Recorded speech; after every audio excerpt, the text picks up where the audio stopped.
Hello, it's Kay at Mudsoul's Pottery, finally getting round to doing a video spurred on by Julia from Ceramics by Julia.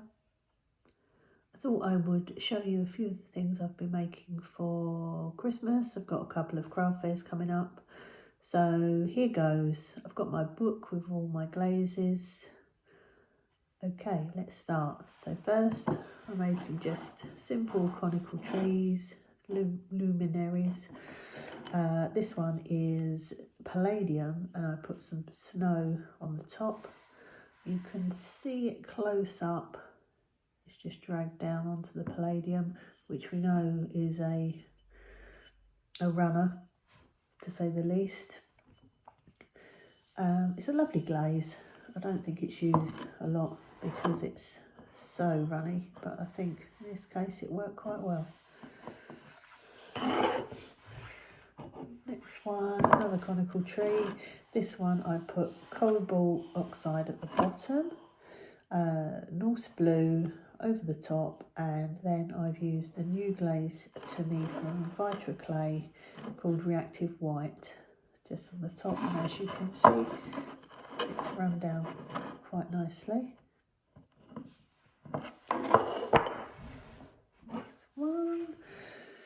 This one has one of my favourite glazes, Enchanted Forest ×2, and then seaweed on the top, another one that we know runs. So I think I went about halfway, and you can see the speckles in the Enchanted Forest coming through.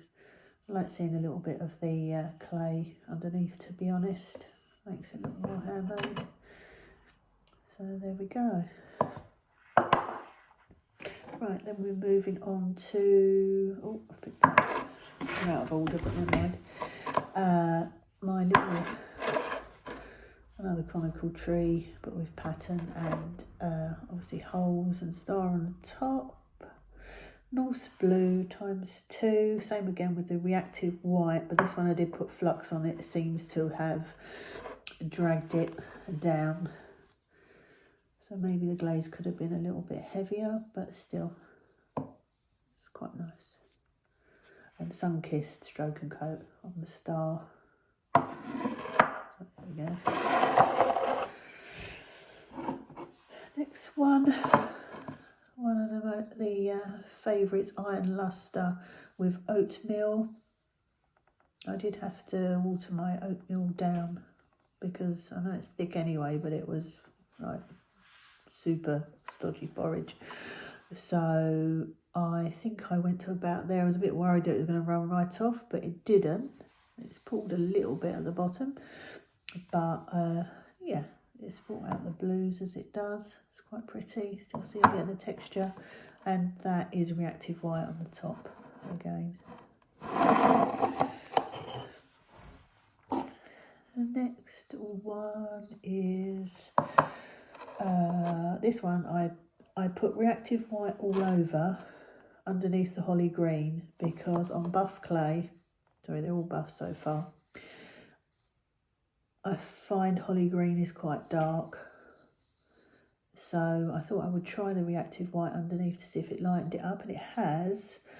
But I put flux over Enchanted Forest, and the flux has brought it all down to the bottom. But you can still see a few of the speckles and a bit of the flux there, and the blues come through. So yeah, and sun-kissed on the star. Next one, 8. Same again, reactive white and holly green, but this one I put textured turquoise over the top. I've not got much of the glaze left, and flux, same again.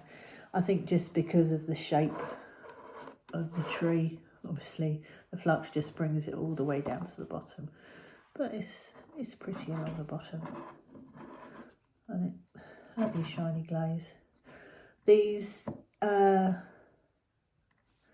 These smaller trees were overfired, I think, because I only had one shelf load at the bottom in my kiln.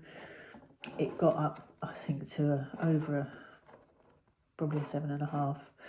So who knows what they would have looked like if it had been a little bit cooler. But anyway, last one of these, Norse Blue and Night Moth, one of my favourite glazes as well. And obviously it does bring out the Starry Night appearance. I think I'll have to keep this one for myself. I'll do another. That's the benefit of pottery, isn't it?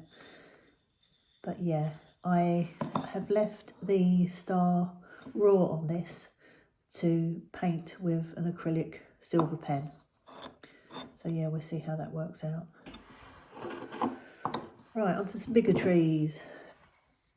This one, I just had a mad idea. Oh, let's cut some stars in it. And then I thought, oh, what should I do with these stars? So I thought I'll stick them back on. Obviously it's got some texture in it as well. I just did that with a, what's it called? Scoring tool, scoring rib.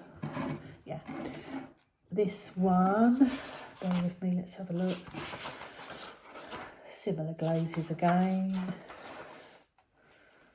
Holy big. Where are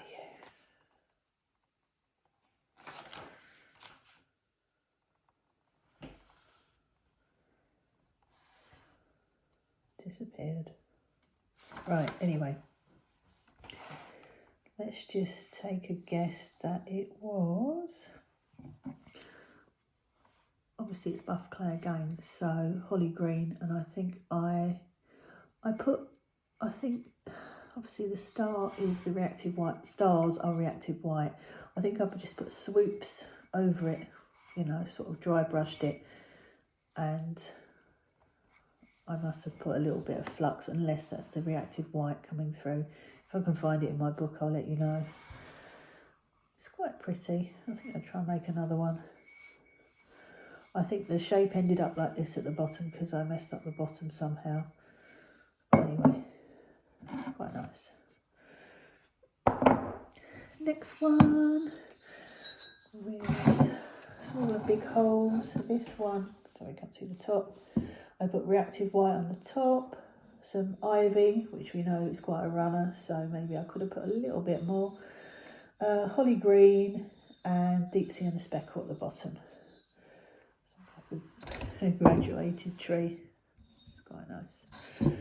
And I know we always try to make things straight, but I think they're better when they're a little bit wonky.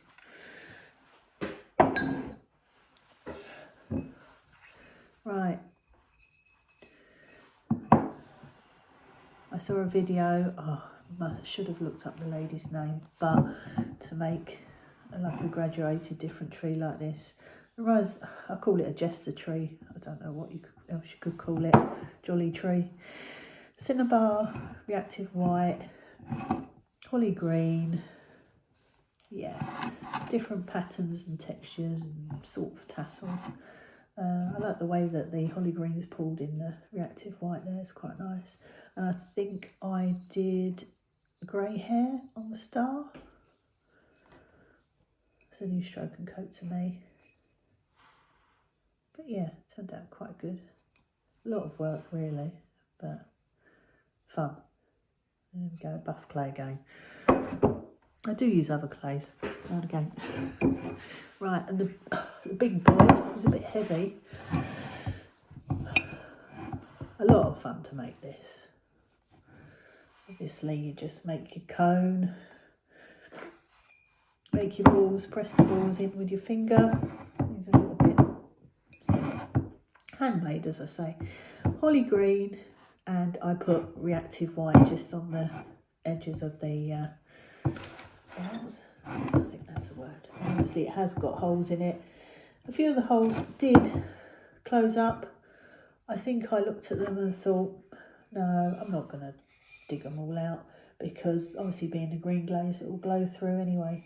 So there we go. It's a big boy. Oh, okay. It's a bit chilly in here. I need to put my heating on. It's cold in the UK today. Right, where should we go? Right. I had started doing some workshops, and this was an example I did for the ladies that were booked in to come if they wanted to make a mug. I've made lots of mugs in the past, but they're fun, but I like making more decorative pieces, if I'm honest. But this worked out quite well.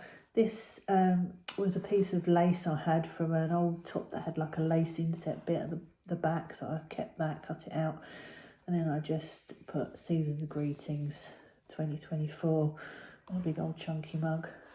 I think this would be nice for hot chocolate. And reactive white again.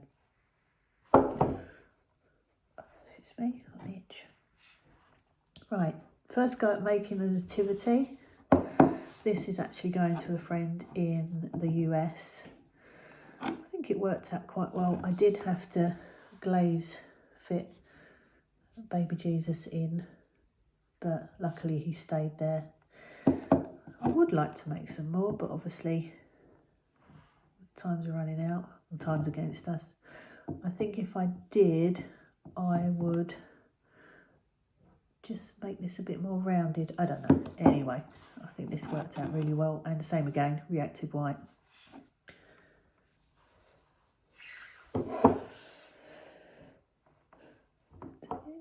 I've got two little angels. Same again, reactive white. I don't have many rolling pins, to be honest, so the things tend to be the same pattern. Can't really put Labrador pattern on a lot of things. Anyway, these are going to have the either silver or gold acrylic pen on the top. So just two of those, and I just cross the heart over on it to make the wings. I think it works quite well.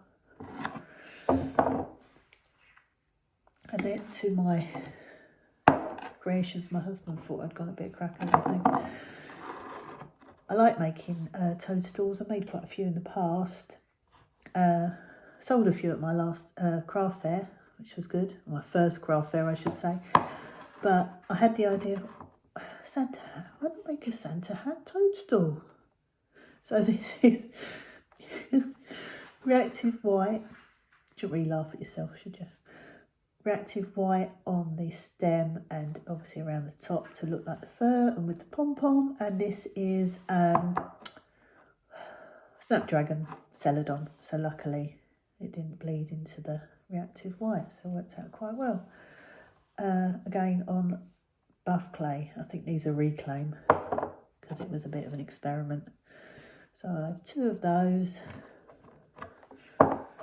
And then to go with the Santa hat, you've got to have his elves. So I did two elf hats. The aim was, we can still see this one, to put a little bell on the end. But unfortunately the flux dropped down into this one, but you would never know unless you knew. These are reactive white again, with the holly green, enchanted forest, and I did put a bit of flux. Maybe the flux was a little bit of overkill, but I got some nice blues coming out there. So, yeah, I think they're quite cute. I think I'll have to make some more. Right, I think that's it for now. I don't know if I can add photos at the end. I'm not that technical. But anyway, that's... I think I'll end with my favourite. Like I say, I will share photos of how it works out with the pen on top. But yeah, we'll see if I can upload this and go from there.